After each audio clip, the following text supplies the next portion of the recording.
હું doctor Mayank Gurjar, consultant gastrosurgeon and GI onco તથા robotic surgeon Zydus hospital. અમે અમારી સેવાઓ મહેસાણામાં દર બીજા ગુરુવારે આપીએ છીએ.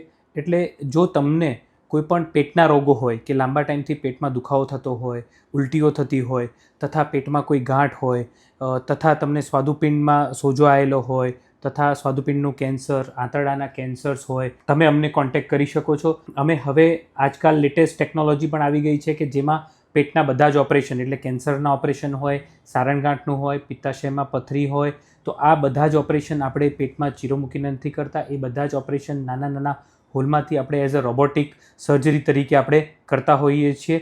એટલે એ બધા રોબોટિક સર્જરી તરીકે જે કરતા હોય છે બધામાં રિકવરી પણ બહુ ફાસ્ટ જોવા મળે છે અને પેશન્ટ જલ્દીથી જલ્દી એ એમની નોર્મલ લાઈફમાં પણ આવી શકે છે.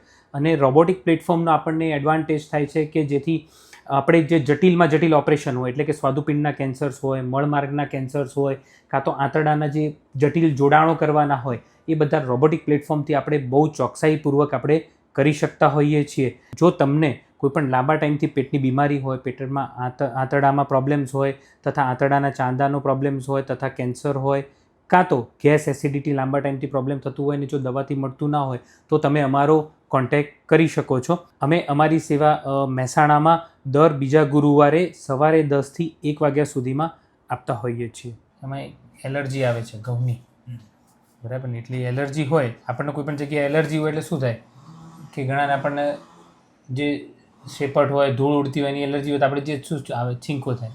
એવી રીતે આ લોકોની રીતે એની એલર્જી હોય એટલે શું થાય કે જ્યારે ખાય ત્યારે તરત એમને દુખાવો થાય. પેટમાં દુખાય છે એટલે 9 મહિનાથી જ દુખાય છે એને? એના પહેલાં ક્યારેય દુખાવો થયો નથી? બાકી ગોળી ના લો તો ઉલટી થઈ જાય? અને ઉલટી થાય એટલે કેવું લીલા લીલા કલર નીકળે કે ખાધેલું જ નીકળે? અને જમ્યા પછી પેટમાં વધારે દુખે? ક્યાં દુખાય તને? અહીંયા ડૂંટીની ઉપર કે તો ક્યાં દુખાય સૌથી વધારે? અહીંયા